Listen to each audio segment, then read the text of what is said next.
Muummeen ministeera Singaapoor walgahii biyyoota badhaadheeyyii 20 xumuranii daawwannaaf Finfinnee seenan jedhame. Mootiin nageenyaa Keeniyaa daangaa ce'uun mooyyaleetti miseensa humna nagahaa Itoophiyaa tokko ajjeesuuf jiraataa tokko ukkaamsanii butuun BBC'n gabaase. Waggoota 10 booda yeroo jalqabaaf dhoohinsi voolkaanoo mudate jedhame. Obbo Taayyee Danda'a irratti himannaan dabalataa 3 baname.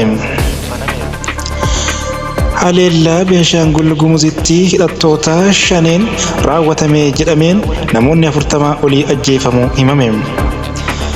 Daawwattootaa fi dhaggeeffattoota Ardii Miidiyaa Konnekshin kun sa'aatii oduu keenyaa karraaf qabannee warri gara Ardii Miidiyaa Konnekshin dhuftan toora keenya sabiskiraayib, laayik, sheer gochuudhaan gara toorota miidiyaa sooshaal miidiyaa yuutuubaa fi feesbuuka taaktook irraa nu hordofaa isin jenna. Amma balballoomii oduu guyyaa irraatiif qabannetti ceenaa nu duukaa tura.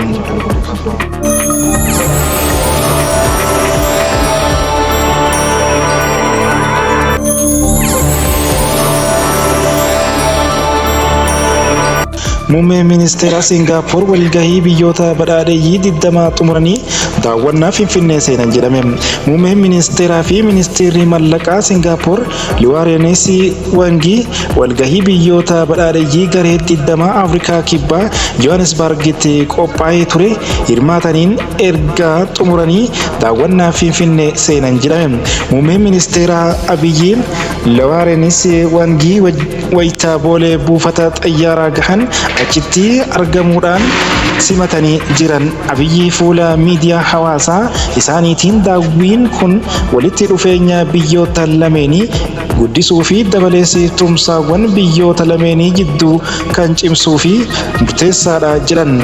Bara 2016 muummeen ministeeraa Singaapoor erga ta'anii Wangii biyyoottan Afrikaa yoo daawwannu kun kan jalqaba isaaniitiin. Kan nuuf gabaase Addis Standard.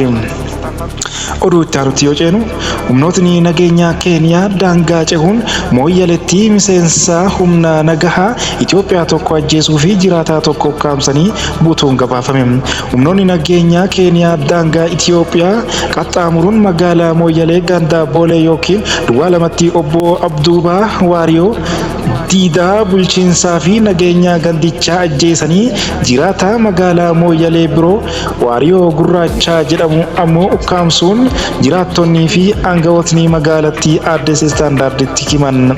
Jiraataan magaalaa mooyyalee kaayaada Addis Standardiif kenne obbo Huseen Halkanoo Sanbata Diqqaa 22/2025 waaree booda naannoo sa'aatii 11:40tti humnoonni nageenyaa Keeniyaa daangaa Itoophiyaa seenuun konkolaataa 3 mana jiraataa tokko kan Waariyoo Gurraachaa jedhamu deemuun to'achuuf yaalanii jedhan. Jiraataan kunis ani yoo yakka dalagee gama seera Itoophiyaatiin to'ataa malee qaamni seeraa biyya ollaa irraa dhufe na to'achuuf mirga hin qabu jechuun mana isaa keessatti yeroof miira aariitiin walitti dubbachaa turan jedhe. Booda irratti erga walii galuu dadhabanii gara bulchiinsaa fi nageenya gandaa duwwaa lamaatti dawwaluun akka abduubii dhufee taasifamee jedhe. Akkuma dhufeen kun daangaa keessanii miti yoo rakkoo jiraate nuti to'ataa jechuun bulchiinsaa fi nageenyi gandaa duwwaa lamaa kan magaalaa mooyyalee ijjeefamus wajjiin akka wal dhaban dubbatama. Kanuma gidduutti osoo inni hin beekin miseensi nageenyaa mootummaa Keeniyaa tokko jilba isaa dhiituun lafatti kuffisee jedhan.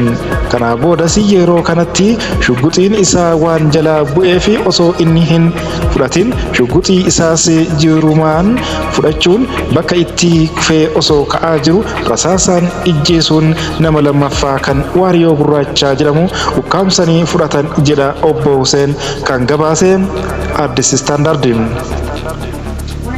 Oduu gama biraatiin waggoota 10 booda yeroo jalqabaaf dhoohinsi voolkaanoo Eertiraatti illee mudate jedhame. Dhoohinsi voolkaanoo guddaan ganama kaleessaa naannoo Affaar naannawa gaara Eertiraatti waggoota 10 booda yeroo jalqabaaf dhoohinsi voolkaanoo Eertiraatti mudate.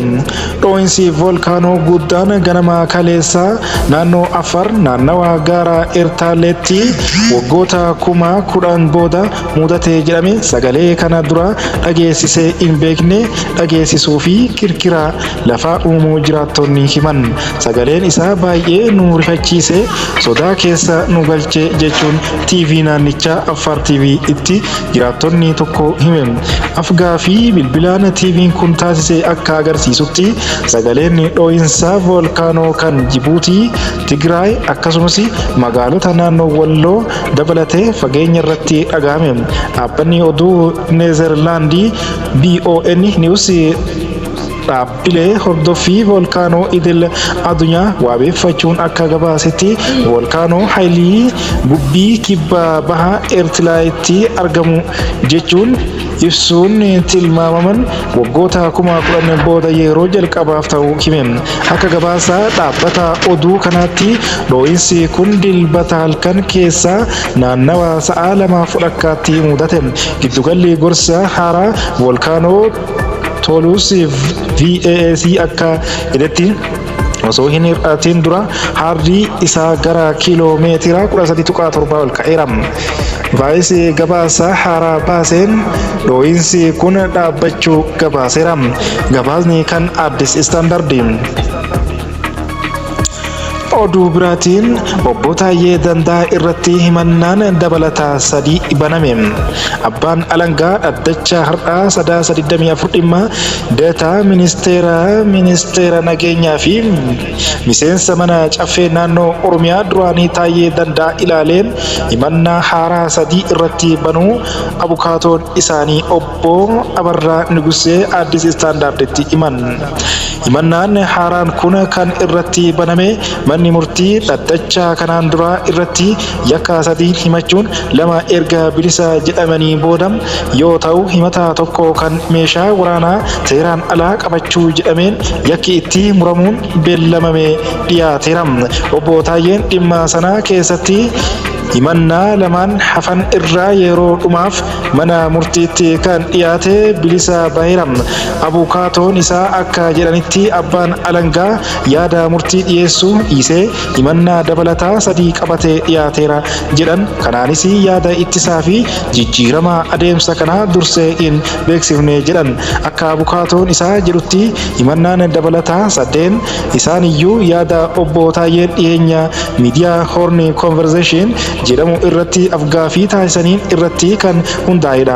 Haaluma kanaan himannaan jalqabaa bu'uura seeraa yakka keewwata 257 mura'aa fi gaatiin dhiyaateen Abbo Taayyeen ololaa gareewwan hidhatan socho'an waraana bilisummaa Oromoo kan mootummaan shanee jedhuu fi faannoo akka deeggarutti tamsaasuun dabalataan heera mootummaa fi sirna heera mootummaa diiguu jedhuun himatameera.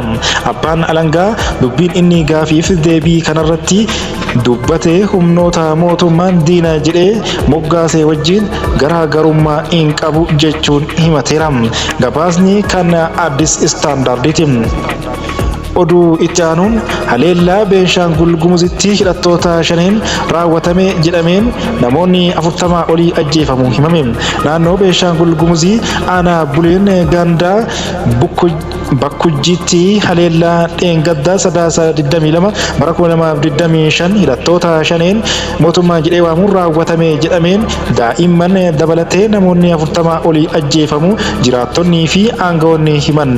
Jiraataan nageenyaa fi maqaan isaa akka hin eeramne gaafate tokko haleellaan kun sanbata gara barii sa'a 11 haga ganama sa'aatii 2tti raawwatame jechuun Addis Istaandarditti himeera.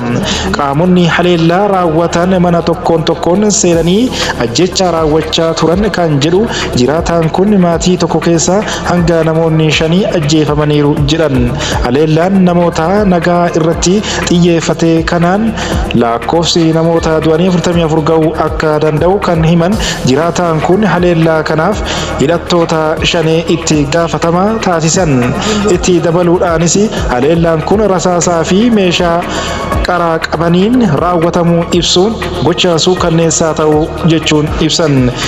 Mana tokkoon seenanii haleellaa kana raawwachaa turuun mana cufame yoo argan sanjaadhaan cabsanii seenuu jedhama.